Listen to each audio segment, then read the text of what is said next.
జై సద్గురు బ్రహ్మరాజుకి జై. శ్రీ అచలానంద సంపూర్ణాంబ సమేత శ్రీ పరిపూర్ణానంద ఎర్రగుంట సుందర్రామయార్య రాజయోగి సద్గురు బ్రహ్మరాజుకి జై. శ్రీ అభయానంద చిట్టేటి కోదండరామయ్య తండ్రికి జై. శ్రీకృష్ణ దేశికేంద్రుల వారిచే విరచితంబైన క్షరాక్షరోపాధి ద్వైదోషరహిత పరమతత్వ కందపద్యములు 157, 158. తాము తమ తప్పు నెరుగక నా మాటలు తప్పులను చునవ్వే జనముల్ సామాన్యులను చుదెలియుము నీ మానసమందులేస నిరుపమ సుగుణ దప్పెప్పున జనినట్లుగా నిప్పున చలిబాసినట్లు నిజమోగిరమున్ ఒప్పుగా దిన్నప్పుడే క్షుద దప్పిన గతి బోధ విన్న దప్పును బాధ. జై నిజగురుభ్యో నమ. జై నిజగురు అనుభవానందాయ నమ. శ్రీమద్భాగవత కృష్ణప్రభు దేశికేంద్రుల వారిచే విరచితమైన 157, 158 కంద పద్యాలని ఈరోజు ముచ్చటించుకుంటూ ఉన్నాం. నాయన శిష్య, అచల పరిపూర్ణ ప్రబోధను దృఢం చేస్తూ కొందరి విషయాల్ని నీతో ముచ్చటిస్తున్నాను శిష్య. ఎలా అంటే, తాము తమ తప్పు నెరుగక నా మాటలు తప్పులనుచు నవ్వే జనములు సామాన్యులనుచు తెలియుము నీ మానసమందు లెస్స నిరుపమా సుగుణా. పోలిక అనేది లేనటువంటి సుగుణ సంపన్నుడు ఓ శిష్య. నీతో సరిరారు ఎవ్వరు కూడా. నీకు ఉపమ లేదు, పోల్చేందుకు వీలు కాదు నిన్ను. అలాంటి సుగుణాల రాశివి శిష్య నీవు. శిష్య, కొందరు ఎలా ఉంటారంటే, ఆరూఢాతీతులకు మాత్రమే తెలిసేటువంటి విధానాన్ని తెలియజేస్తున్నాను.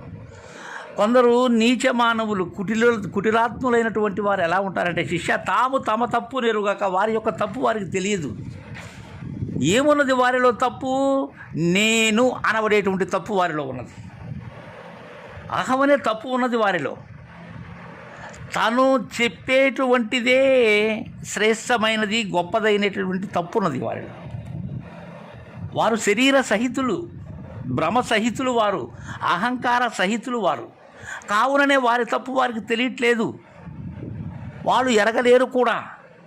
కానీ వారు ఏం చేస్తారో తెలుసా? నా మాటలు తప్పులనుచు నవ్వే జనములు వికవికమని పకపకమని నవ్వుతారు శిష్య. ఉన్న మాట మద్గురుదేవుని వాక్యమే కదా నేను చెప్తున్నాను. ఉన్నది పరిపూర్ణమని లేనిది ఎరుకనే కదా శిష్య చెప్తాను. చెప్పడంగా శిష్య ఉన్నది ఉండ చూపుతాను నాయన. అలాంటి గురువాక్యాన్ని, గురుబోధను బోధించేటప్పుడు వారు నా మాటలు, ఏ మాటలు? నా మాటలు ద్వాదశాక్షరి, షోడశాక్షరి, పంచదశి, ఇవే శిష్య. ఈ 3 ముక్కలే నా మాటలు. ఇవి ఆరూఢాతీతులకు మాత్రమే తెలిసేటువంటి మాటలు ఇవి. వాటిని తప్పంటారు కొందరు. వారు చెప్పే మాటలు ఏం మాటలు? నేనే బ్రహ్మను, గుర్తిరిగే జ్ఞానమే బ్రహ్మ, ఇవి వారు చెప్పే మాటలు. చెప్పి ఏమంటారు వాళ్ళు? గొప్ప అంటారు. అలా నవ్వేటువంటి వారికి వారిని ఎలాంటి వారిని నీవు తెలుసుకోవాలి? సామాన్యులని తెలుసుకోవాలి శిష్య. వారు అసామాన్యులు కాదు నాయన. వారు నిజ గురువులు కాదు. వాళ్ళు సామాన్యమైనటువంటి మానవులు అనేటువంటి భావనలోనే ఉండు నువ్వు చాలు. అలా నీ మానసంలో ఆ విధమైనటువంటి దృఢత్వాన్ని కలిగి ఉండు. నీ మానసమున లెస్సగా ఆ భావాన్ని వారి పట్ల కలిగి ఉండమని తెలియజేసి తదుపరి 158వ కంద పద్యంలో నాయన శిష్య, పరిపూర్ణ ప్రబోధ ఎలాంటి శిష్య, ఇది ఎట్లా శిష్యునకు ఆరుఢత్వం కావాలంటే,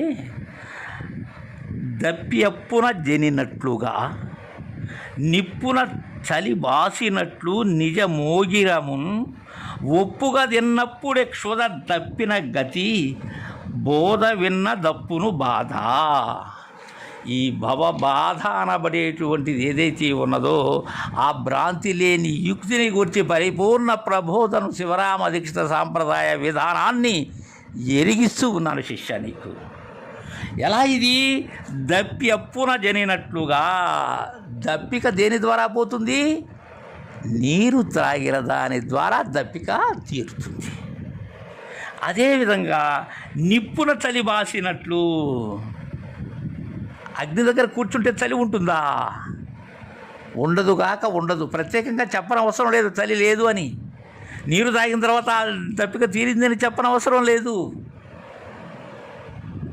నిజము ఓగిరమున్ ఒప్పుగా తిన్నప్పుడే క్షుదా. ఆహారాన్ని తిన్నప్పుడు ఇక ఆకలి ఎక్కడుంది?